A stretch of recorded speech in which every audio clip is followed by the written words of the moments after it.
Hey everyone, welcome to Road Trip to Bliss. I'm here with Halley, and Halley is a doctor of physical therapy turned holistic health expert.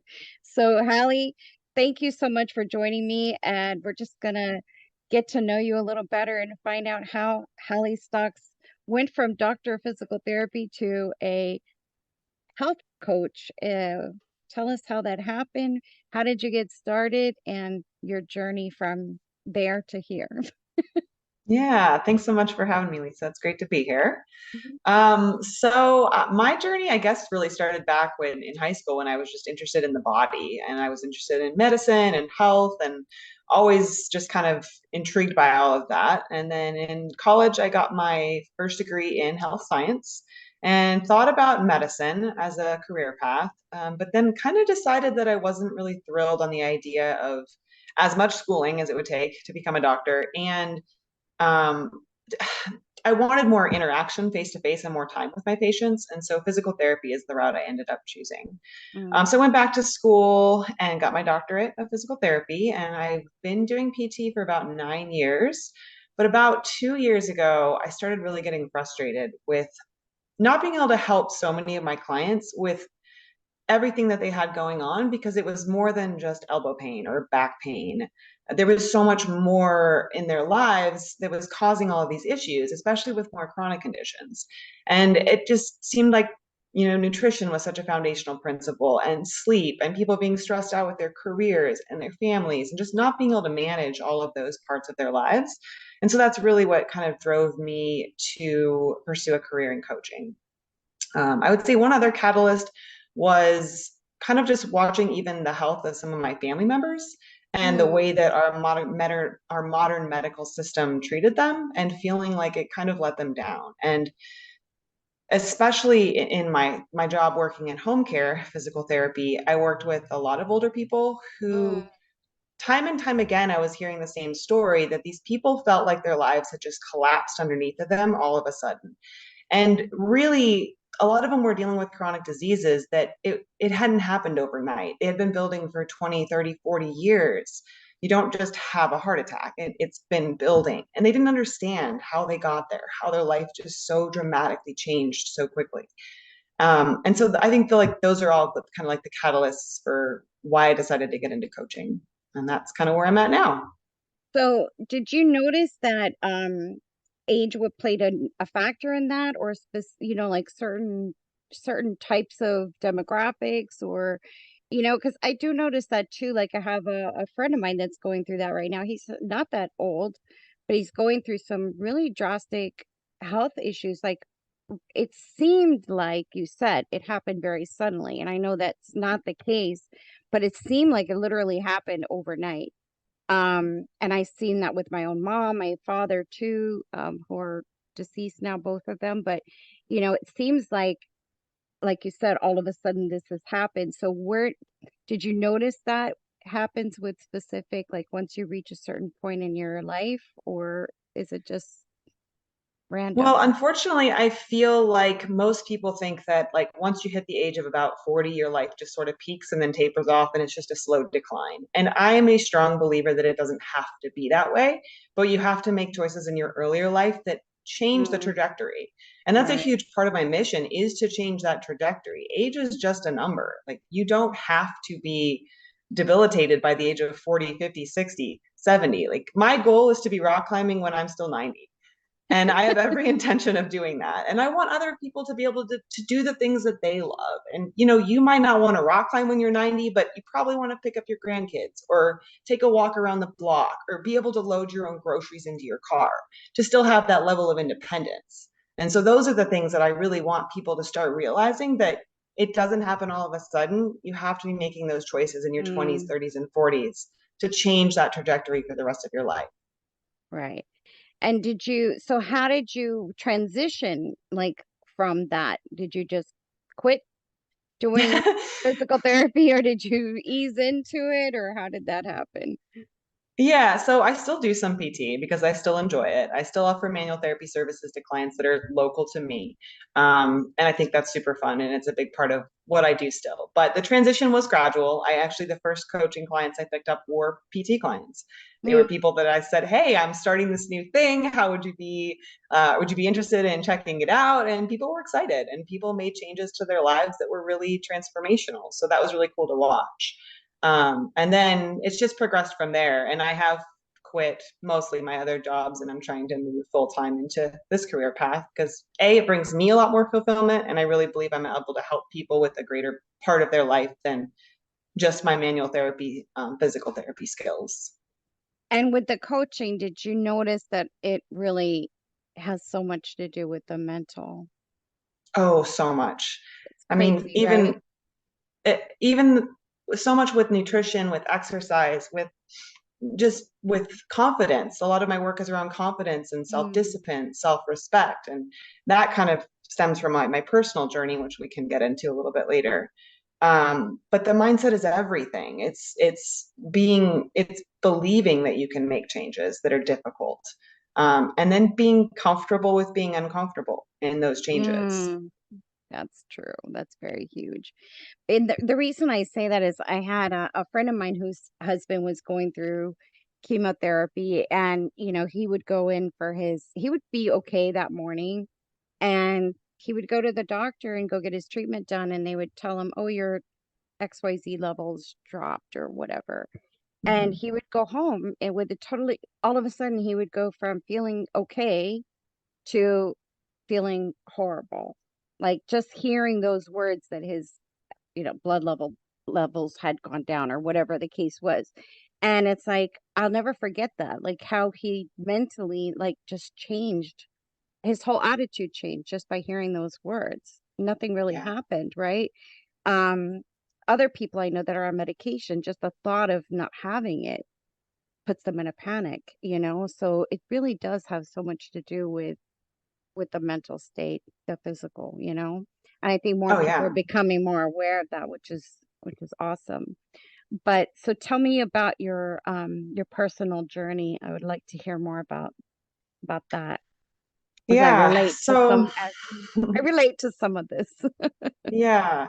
So, I mean, the depths of my personal journey stem back to kind of my late adolescence. I went through a severe case of anorexia in my late teens into my early 20s. I was hospitalized twice. I spent probably in total a couple months in inpatient rehab. Um, I was severely depressed. I mean, essentially suicidal, which is kind of what anorexia is. You're just basically wasting away slowly to death. I had no sense of self worth. I had no self confidence. I had no self respect, really. I was always a very high achiever, though. I was always top of the class with grades. Before I got super sick, I was a good athlete. I couldn't perform athletics once my body had completely dissipated. But um, so my work began, I guess, around the age of 18 with my first hospitalization. But all they really did in that first one was refeed me. So I came out a little bit refed, but none of my mental issues had really been resolved. So then I went off to college, and I basically just kind of yo-yoed through college. I really didn't get much of a college experience. There's actually huge memory gaps. I don't even remember because I think my brain was just, well, first of all, I still managed like a 4.0 GPA. So my brain was hyper focused on something, but I don't remember much else beyond that. So that's kind of sad to look back at college that way. Mm. But then after I got out of college, I actually admitted myself to a rehab program. And that program did tackle the mental aspect, and it refed me, of course. And then I came out of that, stepped down slowly through other programs. But then I would say I really still spent the last 10 years of my life doing personal work. And I would say only in the past couple of years has that transformation really truly come to a new place. Um, I've always, and this is again coming back to mindset, I always told myself that I struggled with self confidence. Mm. And because I told myself that every day, all day, I struggled with self confidence. Right. And more recently, I started telling myself, why? Well, okay, because maybe I haven't done these things that I want to be confident in. But the only way to become confident in those things is to have the courage to go do those things and Hmm. to start building the confidence. And then also realizing that my deeper level of self confidence comes from my ability to know that I can handle my emotions. And I started realizing, well, what am I afraid of when I'm looking at this situation? Say it's being on a podcast or doing a hard rock climb or something like that. And it's, well, I'm afraid that I'll fail, that I'll be Mhm. embarrassed, that I'll be ashamed. Okay, well, I can handle that. So I just started tackling things. I just started jumping in and being like, well, whatever happens, it happens. I can Right. handle it. And it was amazing to watch the transformation of confidence in every aspect of my life. And so that's a huge part of now what working with clients is helping them to realize that if you don't feel confident, you have to build that confidence by stacking evidence to yourself that you are who you say you are, which is a quote kind of from Alex Hormozy. But also believing in your ability to handle your emotions, because ultimately that's the biggest thing on the end of any situation that you feel or that you face is dealing with your emotions in that situation. Yep, absolutely. I also dealt with anorexia, but for a very short time. Um, I had obviously went through it was I want to say it was maybe like a year or so.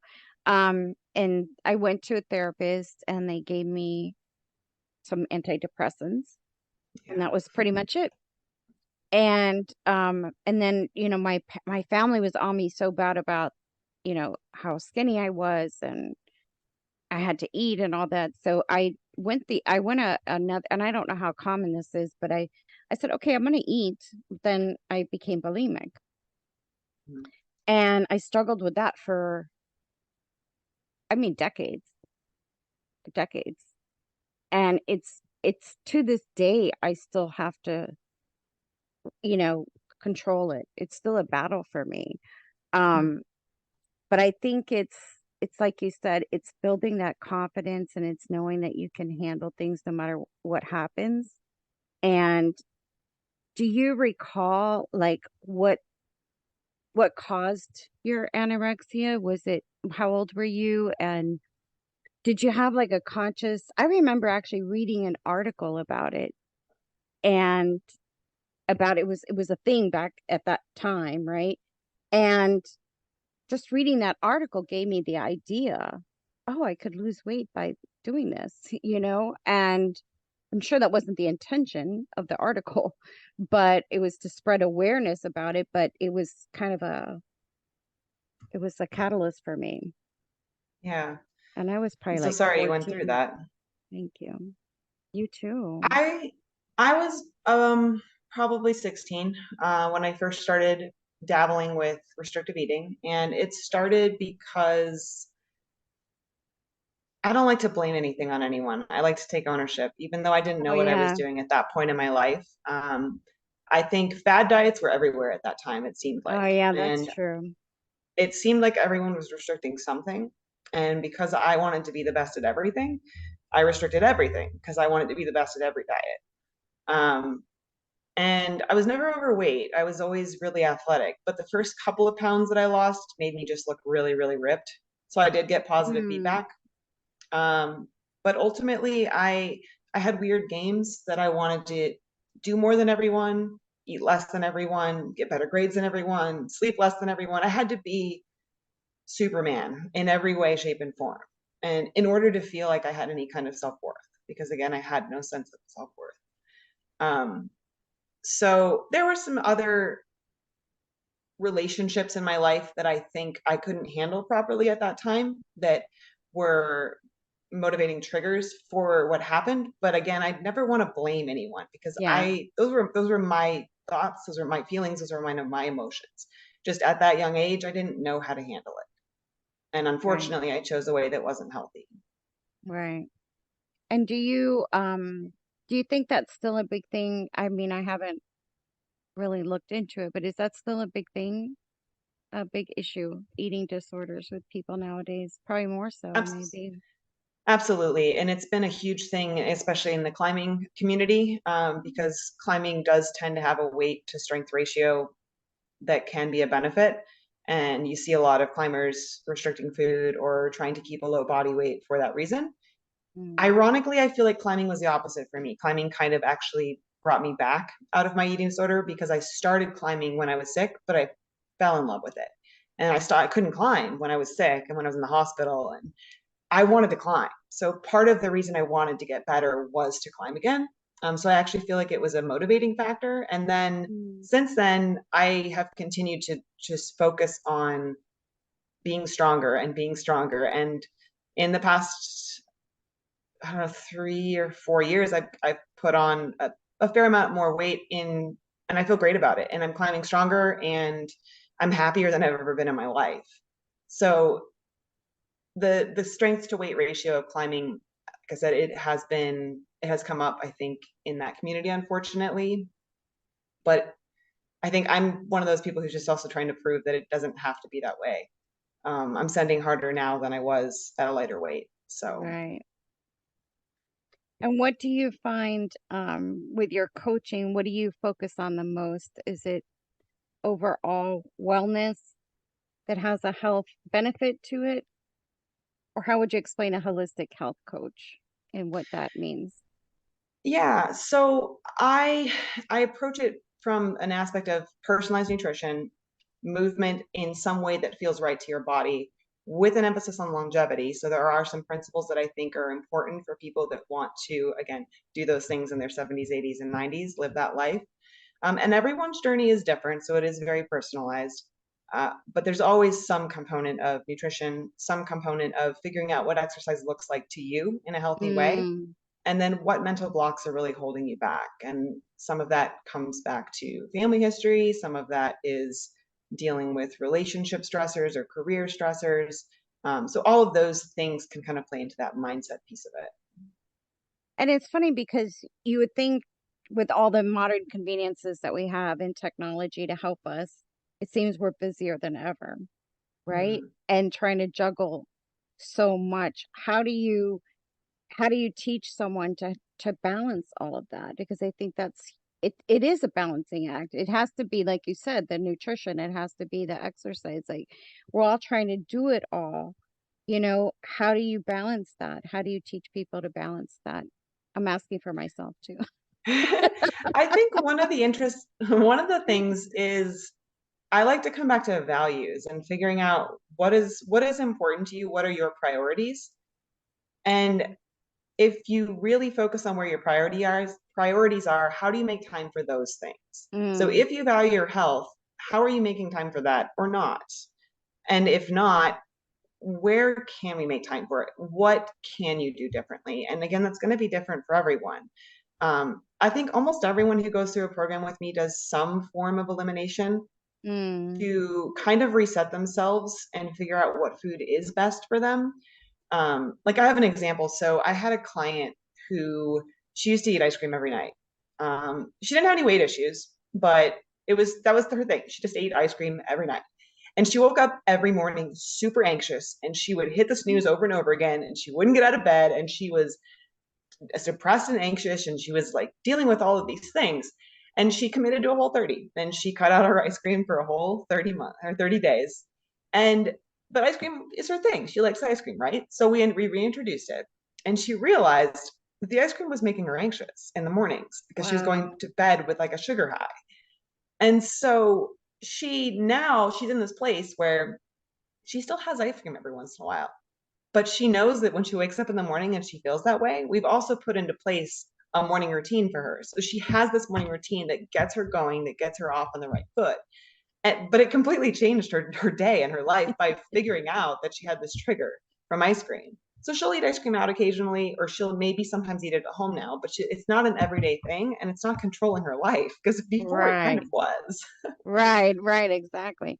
And I wonder how many, and there's so much information out there on, because I have hypothyroidism.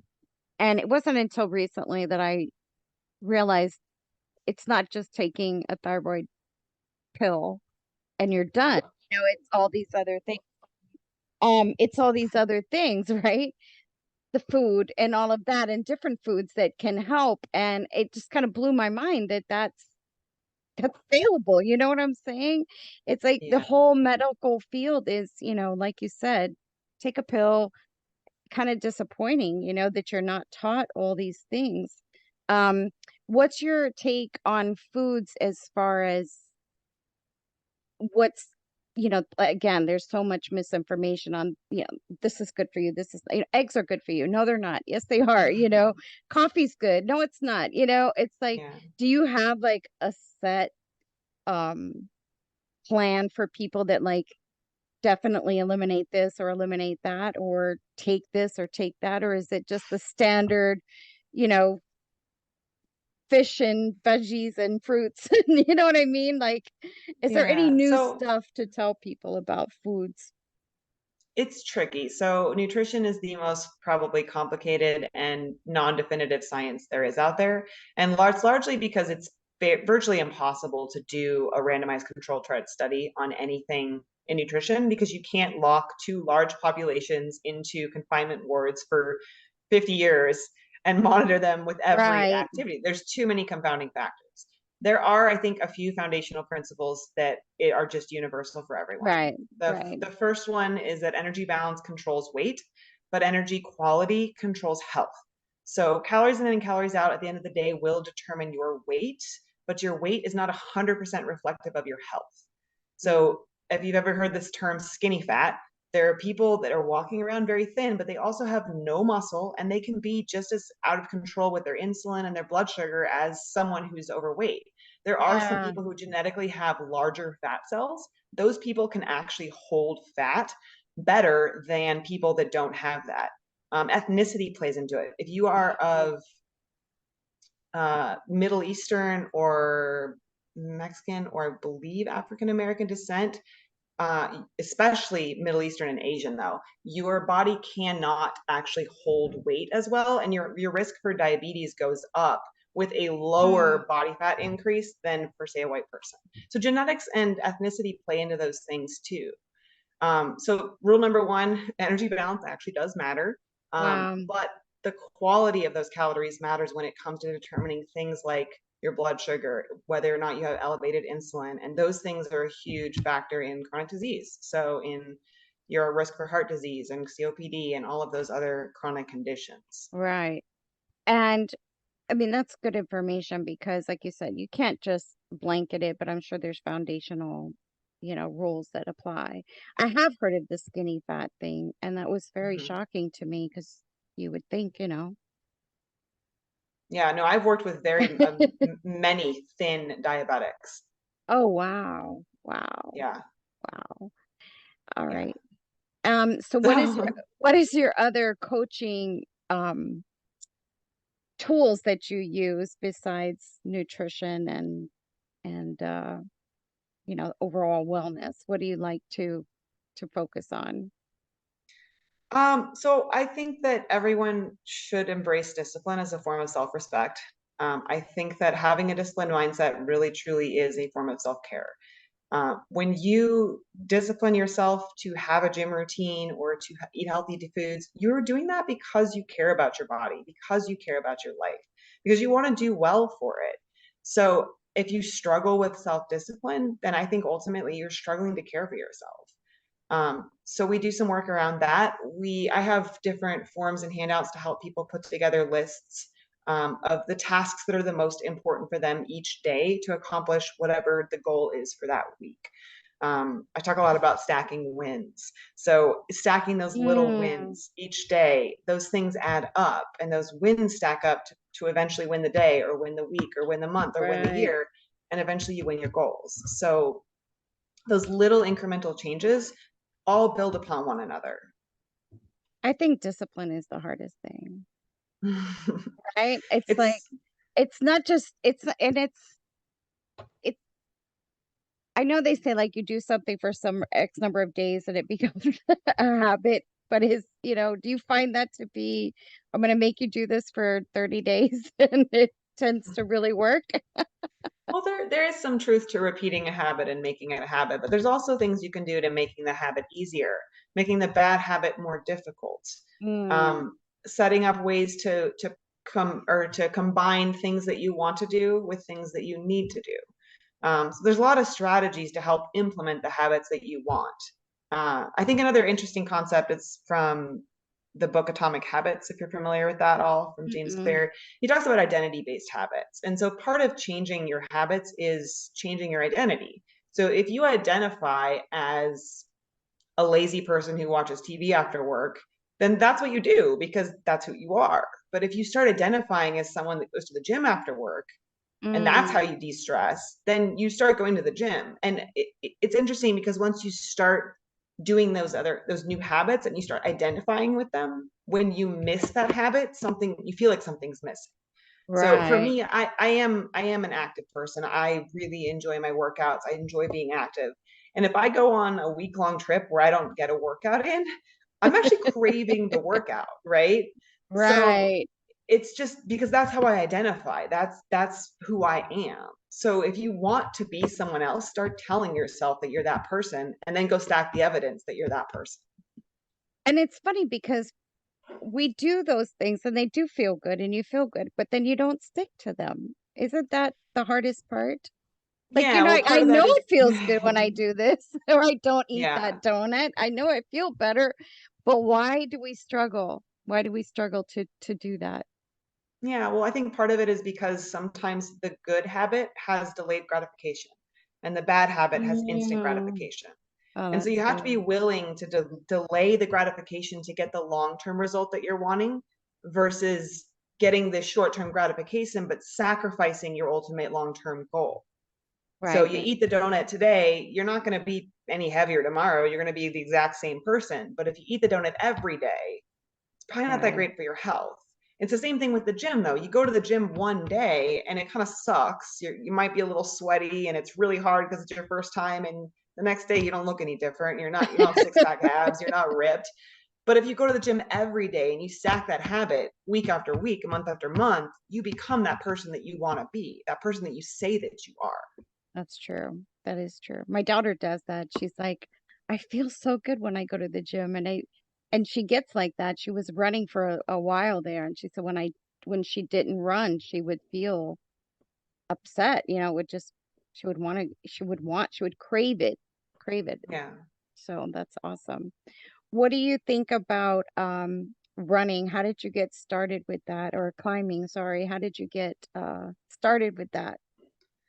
I first, a friend took me to the beach to get on a rock climb when I was 18. That was the first time I ever went. I don't even know if I had shoes. They put a harness on me, they put me on a top rope, and I climbed a rock, and I was like, this is cool. Then I went away to school in my freshman year of college, I saw a flyer for an indoor rock climbing event, and I showed up, and I was the only person who showed up, me and the three guides. And so I got to know them and I kind of just fell in love. I loved the movement. I loved the connection of my body with the wall. And then as time went on, it's taken me to so many amazing places.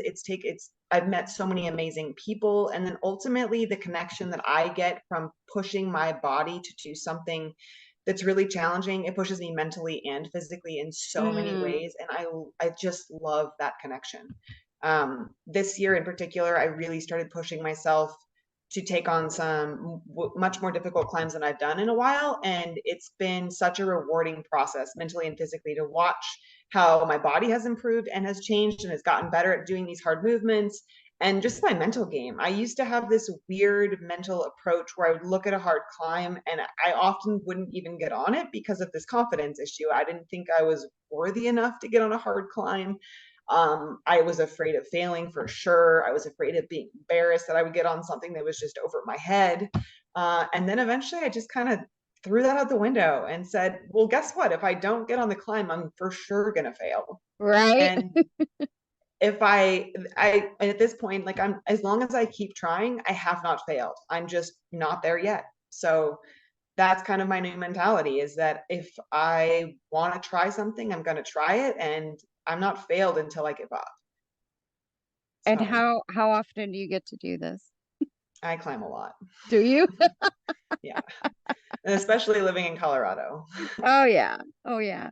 Do you what's the most exotic place you've been to climb? I have climbed in Spain and in France. My husband and I are also going to Greece this year. I've climbed in many, many, many states, many areas all over the country. What's your favorite? My favorite place ever thus far is probably Rodear in Spain. Hmm. Nice, nice. Yeah. So what are your plans in the next 5 years to do with your My new next your five business? years. My next 5 years, I definitely want to completely commit full time to my coaching career, and I just want to help as many people as I can. It really has just broken my heart to see, like we talked about earlier, to see the people suffering from this transition to thinking that they were okay and to just watching their independence slip away, being sick, dealing with medications, Oh giving yeah. up on giving up on all the things that bring them joy. And it makes me really, really sad. Yeah. So I just, yeah, I want to be able to reach out and touch as many people's lives as I can, helping them to take ownership over their own lives, helping them to understand better how nutrition plays a role, helping them to fall in love with movement the way that I have in some way, shape, or form, and helping to build more confident, more powerful, more courageous humans. It's funny you mentioned movement because I was doing an interview with someone the other day, and she said that was her mindset change of exercise was just such a horrible word to her, and she changed it to movement. And then it Yeah. had a whole new connotation to it just Yeah. by changing the word. So you're the second person that I've heard this Well, movement. And that's that's even with even climbing. Like I don't think about climbing as a workout. It's just what I right, do. right, exactly. Do you get to go with your husband? Does he climb He with? does. He's taken a little bit of a break the past couple of years to pursue some other interests, but he still climbs. Yeah. So how can we help you get your name out there? um, you mean like Do you how have what an am I? do you have an ideal client, I guess, is what I'm Oh, trying to. yeah. My ideal client, I think, is kind of the 30 somethings. Someone who is maybe already moving a little bit, but maybe they're inconsistent. They're not sure what to eat, how to eat. They maybe they have weight to lose. Maybe they just want to maybe recomposition their body a bit. So at least add muscle, get stronger, feel more confident at the gym, feel more confident in their careers and their relationships. People that are stressed out, people that are confused with diet dogma, that are tired of trying one diet after another to lose weight and only gain it back. People that are lacking clarity in their goals and they want help kind of figuring out what they want and then how to take actionable steps to reach those goals. People who may be different, dealing with low energy, with cravings, again with fleeting Mm, motivation, struggling with being consistent in the habits that they want to be consistent with, struggling to really link that who I am with who I want to be. right. And do you find that when the physical happens, the career, they're happier with their career, like it all kind of goes together, right? It absolutely does. And I think even my own life is a perfect example of that. When I was working split time between the clinic and the home care, I came home most days drained and sad and Mm, depressed. And my husband would hear me tell these stories day after day about just seeing these sick people and not feeling like I was actually helping them in a way that I wanted to be helping them. And I get done with a day of coaching and I've got a smile on my face and I'm super wow. excited and I'm just a totally different person. So again, like living in alignment with my values, if you are working in alignment with your values, I think it just brings so much more joy. And I know some people may not have that opportunity, but if you do, if there's anything you can do to change what you're doing with, I mean, think about how many hours a day you spend working. If you hate that position, how is that just Mm, a drag on your life? yeah. And it doesn't have to be big changes or all at No, once, right? It's just like you no. said, the And stacking of the wins, yeah, I love that yeah, stacking of and the even wins. sometimes it's a mindset too. If you truly cannot change the position in that you're at with your work or with your career right now, how can you change your mindset about being there? Right. Is there something you can do to feel like you're giving back to something or helping something? You're part of a bigger plan. You're part of something that you're proud of or that you value. So that you're not going to work with this mentality of I hate being here. Because if you go to work every day with the mentality of I hate being here, you're gonna hate being there. Right. That's just what it is. Yeah, absolutely. Do you plan on traveling Yeah, that's anytime a huge soon? yeah, it's a huge part of of wanting to coach in an online format is because my husband and I do travel a lot, and I want to still be able to help people and work with people from wherever I happen to be. So we will be in Greece for about a month in the end of or middle of September, and then we will be in the Red River Gorge in Kentucky for basically the rest of the year. After that, so when that's just a mecca of rock climbing. That most people Mm. that don't rock climb think Kentucky rock climbing, but Yeah. it's actually just a spectacular location for a specific style of climbing that it offers. Okay, wow. Do you do mostly in person then, coaching now, or do you do any online? No, it's all online. Oh, Yeah, it's all online. Okay, yeah, okay. And that's I guess the way it is now is, and it's a beautiful thing because we are able to, since the pandemic, that was probably not even a thought to most people, right? But now it's just it is what it is, right?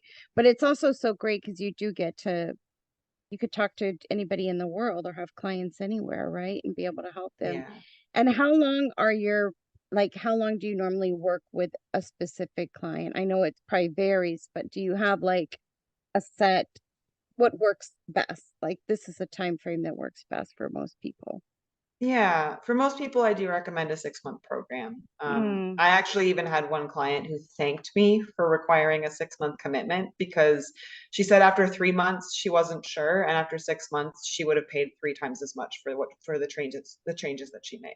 Oh, So she was wow. actually really grateful for the commitment because it takes time It to make takes time. significant changes. They just don't happen overnight.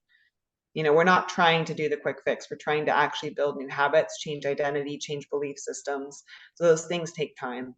Right. And do you have a set amount of, like you start with a specific thing first? The nutrition or, that what goes first? What do you usually tackle first with your clients? Yeah, we generally do tackle nutrition first, at least to some degree. And that sometimes comes simultaneously with some other pieces that want to be worked on. But I think that our nutrition is such a huge part of even how our brain works that it's really hard to reset the brain if you're feeding it junk food. And this is actually something Mm. that comes back to one of my biggest frustrations with eating disorder recovery. When I think back to the journey that I went through, and you think of anorexia is the most deadly mental disorder that exists. And it is a mental disorder. Your brain is not functioning well. And they try to refeed us on junk food. And I thought back a lot about it once I learned so much more about nutrition. And once I went through my own later recovery where I cut out all the crap food and I really kind of started to clean up my diet. And I think it's a huge factor in controlling your brain. And even coming back to the ice cream Mm. story, like that was causing her anxiety. So if you're eating high sugar junk food all day, every day, and expecting your anxiety and depression to go away, you're fighting against yourself. Yeah, yeah. So while the mindset piece is huge, it can be difficult to actually tackle the mindset if you're It not fueling your mind with healthy food.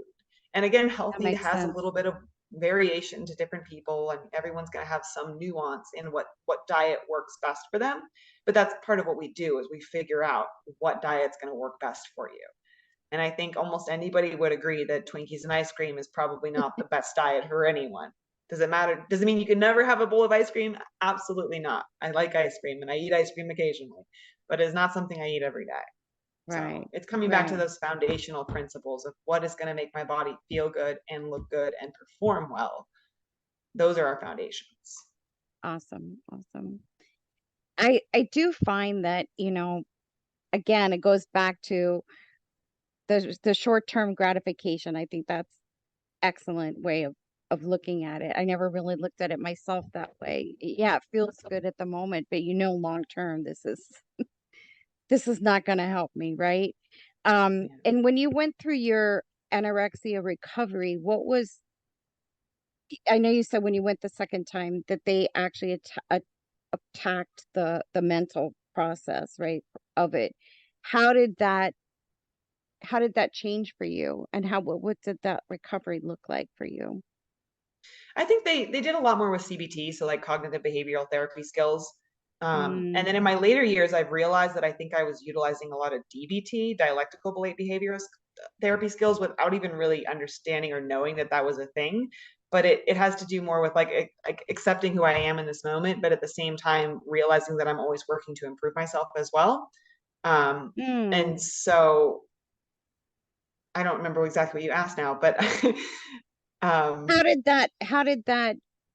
did that look like for you? What did that look like compared to the first time where it was just yeah.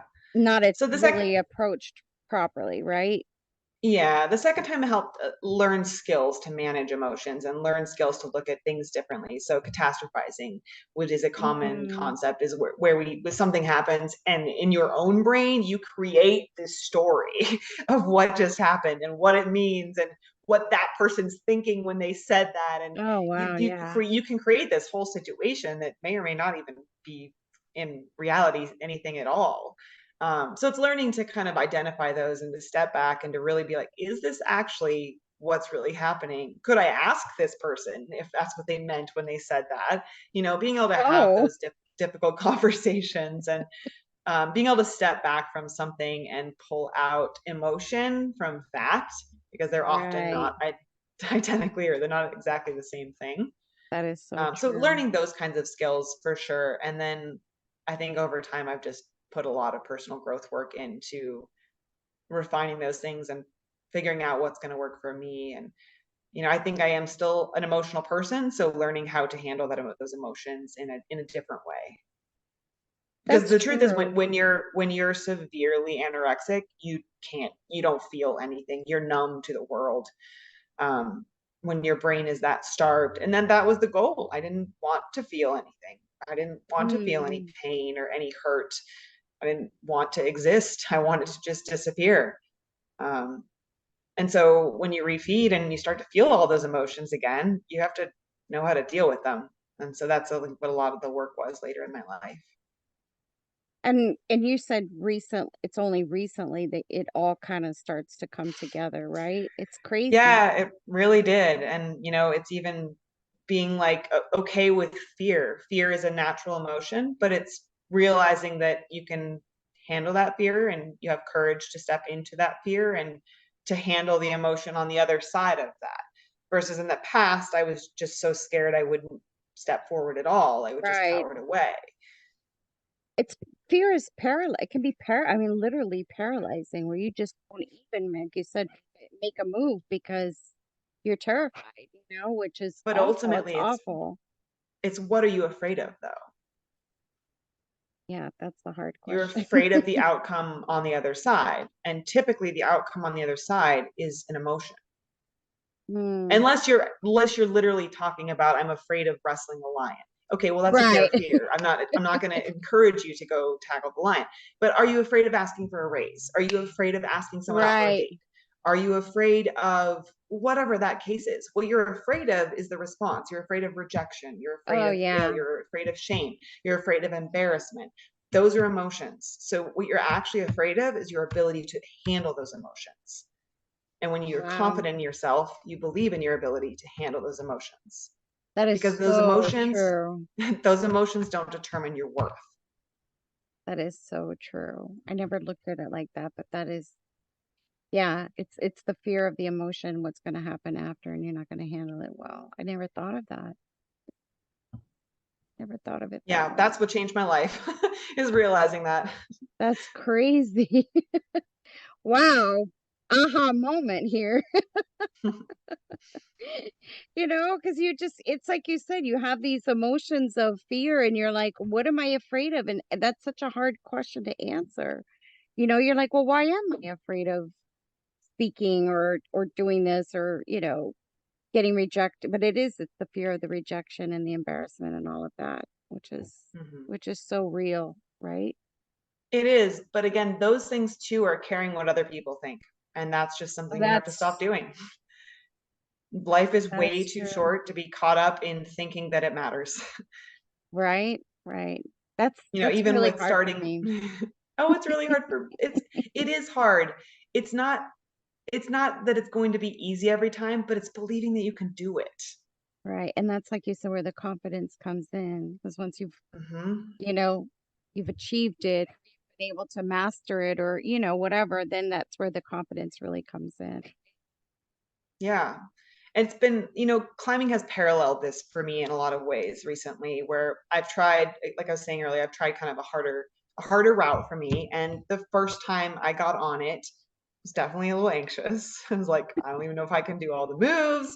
I don't know what it's gonna feel like. And I couldn't do all the moves the first time. But then I go back and I little by little unlocked every move, unlocked every sequence, and it's still a route that I'm working on. But my confidence in that route is building as I stack the wins and prove to myself that I could do it. Right, But right, it took courage to start that process, right?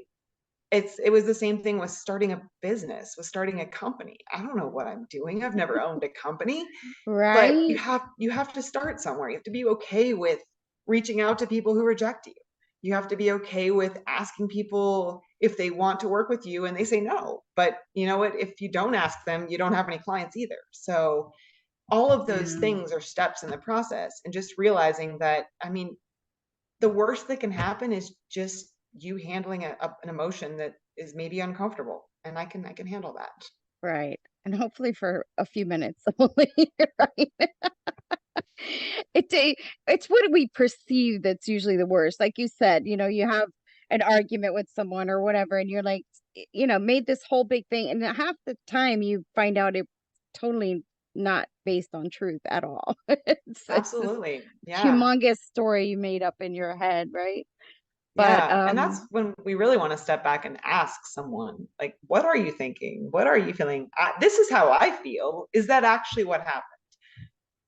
and when I've done that, I forced myself to do that. Recently, actually, I had a situation where I was like woke up at 4 in the morning, panicked, like anxiety about a situation with a family member. And I was like, did not want to face that person. I did not want to ask the hard question, but I did because I couldn't sleep. And I said, I have to, I have to address this. And I did. And it went fine. It was not Right. anything what I thought it was.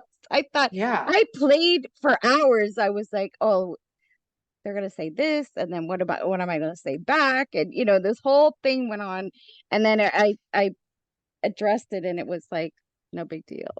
I was like, I can't believe Yeah. I wasted 8 hours of my life stressing about this. Yeah, and you sacrificed your sleep, which impacts your health. So you sacrificed all of these things for this situation that you thought might possibly exist, and then it didn't even exist. And At we do this all, all the time in our lives. at all, at all. So, what is your definition of bliss? My definition of bliss is living in alignment with your values, because that's ultimately what's going to bring you the most joy in your life. And no one can define your values for you, and no one's values are necessarily going to be the same. Mm, Um, and that it's not a right or wrong. If you look at a list of values, they're all good things. But identifying the ones that are the most important to you helps you live your life in a way that's going to be the most rewarding to you. It's going to bring you the most joy. It's going to bring you the most satisfaction. It's going to bring you mm, the most value. So living in alignment with your values. I love that. So I'm going to obviously put in the description how people can get a hold of you and what's the best way to get a hold of you though and find out more about Um, you. yeah, so you can find me on Instagram at Halley Primal Link Coach, underscores between each of the words. I'm Hallie Stocks on Facebook, and my website is primallinkcoach.com. Awesome. Well, it was been a pleasure talking to you. I really appreciate you being here and I wish you much, much success in your new endeavors. And hopefully we'll have you back on the show soon and go over some more climbing stories. Awesome. Well, thanks so much for having me. It's been fun. All right. Have a great evening, great day, whatever it is for you guys out there. Thank you so much for watching, and we'll talk to you soon. Until next time.